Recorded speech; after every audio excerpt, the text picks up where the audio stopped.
नमस्कार प्रधानमंत्री जी, मेरा नाम वैभव कनौजिया है। मैं कक्षा 10वीं का छात्र हूँ। मैं केंद्रीय विद्यालय जनकपुरी दिल्ली में पढ़ता हूँ। महोदय, मेरा आपसे यह प्रश्न है कि how to stay motivated and succeed when we have so many of backlog. Thank you sir. धन्यवाद वैभव। माननीय प्रधानमंत्री जी, हम बच्चे ही नहीं, हमारे अभिभावक भी आपसे अपनी समस्याओं का निदान चाहते हैं। सुजीत कुमार प्रधान जी, जो झारसुगुड़ा उड़ीसा से एक अभिभावक हैं, आपसे इसी विषय पर मार्गदर्शन की अपेक्षा रखते हैं। श्रीमान सुजीत प्रधान जी, कृपया अपना प्रश्न पूछें। माननीय प्रधानमंत्री जी नमस्कार।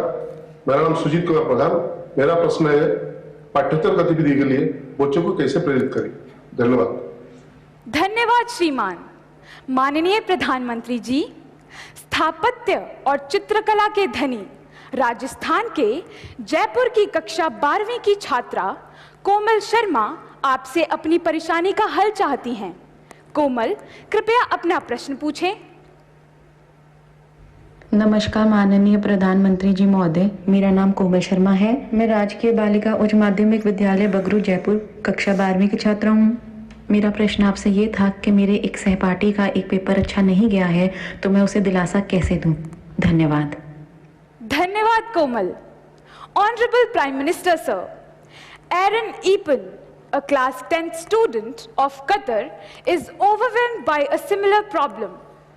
Aaron, please go ahead and ask your question. Namaste sir, greetings from MES Indian School, Doha, Qatar. My name is Aaron Epen of class 10. My questions to the Honorable Prime Minister of India are these: how to stop myself from procrastinating and how to keep away my exam fears and the sense of lack of preparation. Thank you, Aaron. Honorable Prime Minister sir, Vaibhav, Mr. Pradhan ji, Komal and Aaron are eager to gain from your wisdom on how to handle the problem of lack of motivation and how to sustain commitment to academics. Also, many other students from all over India want to know how to ensure that they participate equally in extracurricular activities to be well-integrated individuals. Kindly guide all of us, sir. कोई ये सोचता हो कि motivation का कोई injection मिलता है, हाँ, और वो इंजेक्शन हम लगवा दें तो फिर मोटिवेशन का एश्योरेंस मिल जाता है। किसी को लगता है कि ये फॉर्मूला मिल जाए तो फिर मोटिवेशन की कभी समस्या नहीं रहेगी। तो मैं समझता हूं कि ये बहुत बड़ी गलती होगी। लेकिन पहले तो खुद को आप ऑब्जर्व कीजिए कि आप वो कौन सी बातें होती हैं जिससे पूरी तरह डीमोटिवेटेड हो जाते हैं। आपको पता चलेगा। आप दिन भर देखेंगे, सप्ताह भर देखेंगे, महीने भर देखेंगे तो आप पकड़ पाएंगे कहाँ जब ऐसा होता है तो मुझे लगता है वो मैं कुछ नहीं कर सकता, ये मेरे लिए कठिन है। तो एक खुद को जानना और उसमें भी वो कौन सी बातें हैं जो मुझे हताश कर देती है, निराश कर देती है, एक बार उसको जान लें और उसको एक बार नंबर बॉक्स में डाल दें।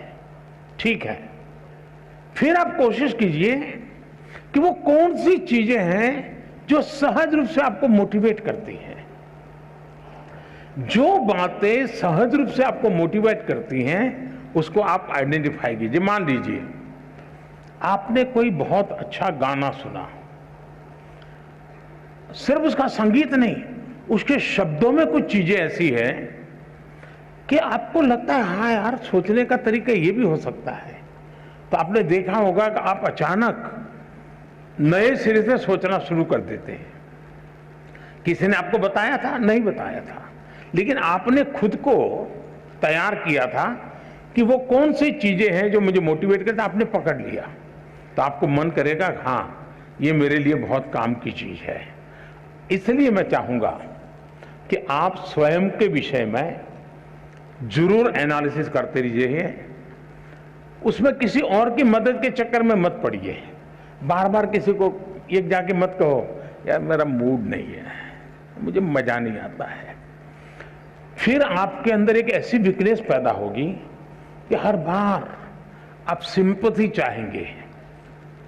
फिर आपका मन करेगा मम्मी मेरे पास बैठे हैं, जरा मुझे पुचकारे पुलकारे, समय में जरा उत्साहित करे, मेरा लालन पालन करे। तो एक वीकनेस धीरे धीरे डेवलप हो जाएगी। कुछ पल तो अच्छे चले जाएंगे। और इसलिए कभी भी उन चीजों के विषय में सिंपैथी गेन करने के लिए उपयोग मत कीजिए, कभी मत कीजिए। है जीवन में मुसीबतें आई, निराशा आई, हताशा आई, मैं उसको खुद जीऊंगा, मैं उससे जम करके उससे जंग करूंगा और मेरी ही निराशा, मेरी उदासीनता को मैं ही खत्म कर दूंगा, मैं ही उसको कब्र में गाड़ दूंगा। ये विश्वास पैदा कीजिए।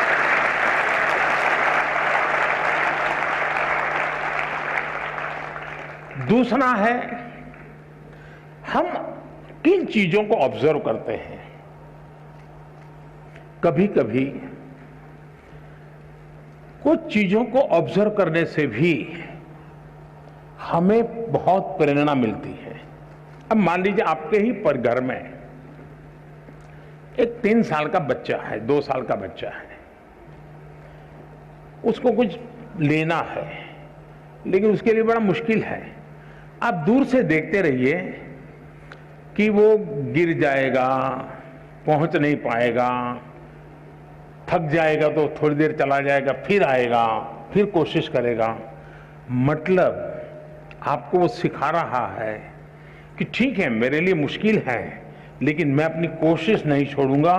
ये मोटिवेशन क्या किसी स्कूल में किसी ने पढ़ाया था क्या? उस 2 साल के बच्चे को कोई प्राइम मिनिस्टर गया था कहने के लिए क्या? किसी प्राइम मिनिस्टर ने समझाया था क्या? अरे निराश मत हो जा बेटे, खड़े हो जा, दौड़ो, ऐसा कहने गया था क्या? जी नहीं। ईश्वर ने एक इनहेरेंट क्वालिटी हम सब में रखी हुई है जो हमें कुछ न कुछ करने के लिए वो ड्राइविंग फोर्स बनती है। छोटे बालक में भी होता है। हमने कभी इन चीजों को ऑब्जर्व किया है? आपने देखा होगा कि कोई दिव्यांग अपनी कुछ गतिविधि करता है, उसने अपने तरीके ढूंढ लिए हैं, बहुत अच्छे ढंग से करता है, लेकिन हमने माइन्यूटली ऑब्जर्व किया कि देखिए भाई, ईश्वर ने उसकी इतनी शरीर में कमियां दी है लेकिन उसने हार नहीं मानी है, उसने अपनी कमियों को ही शक्ति बना दिया है।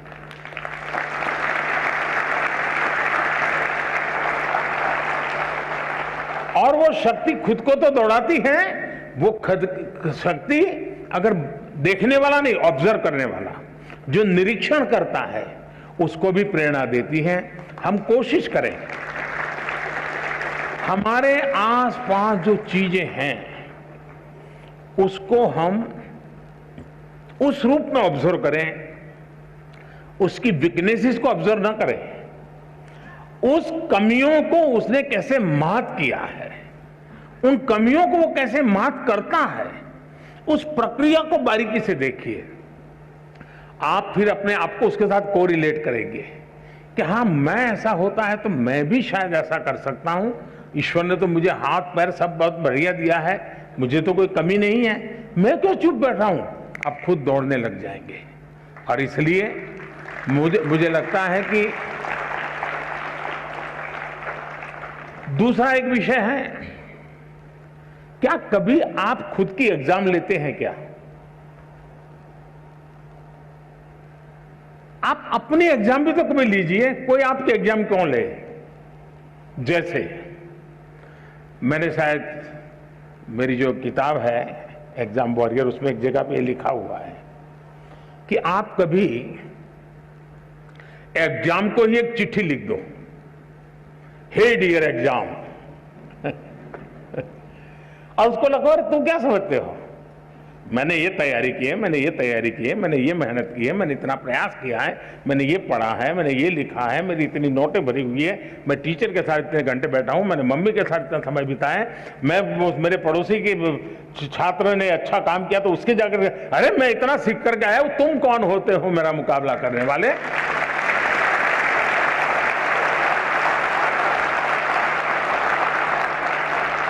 तुम क्या होते हैं मेरी एग्जाम लेने वाले, मैं तुम्हारी एग्जाम ले रहा हूं, मैं देखता हूं तुम मुझे नीचे गिरा करके दिखा दो, मैं तुम्हें नीचे गिरा करके दिखा देता हूं। कभी तो करिए। कभी कभी आपको लगता है कि भाई मैं ये जो सोचता हूं सही है गलत है, आप ऐसा कीजिए, एक बार रिप्ले करने की आदत बनाइए। रिप्ले करने की आदत बनाएंगे तो आपको एक नई दृष्टि मिलेगी। जैसे मानो क्लास के अंदर कुछ सीख करके आए हो, आपके 3-4 दोस्त हैं, बैठिए और आज जो सीखा है आप ही टीचर बन के आपके 3 दोस्तों को सिखाइए, फिर दूसरा दोस्त और 3 को सिखाए, फिर तीसरा दोस्त और 3 को सिखाए, फिर चौथा दोस्त, यानी एक प्रकार से जितने पाया होगा वो परोसेगा और हर एक को ध्यान में आएगा, देखिए यार उसने इस बिंदु को पकड़ा था, मुझसे छूट गया था, उसने इस पॉइंट को पकड़ा था, मुझसे छूट गया था। चारों लोग जब रिप्ले करेंगे उस बात को और खुद आप करेंगे, किताब नहीं है कुछ नहीं है, सुना है, आप देखिए वो आपका अपना बन जाएगा।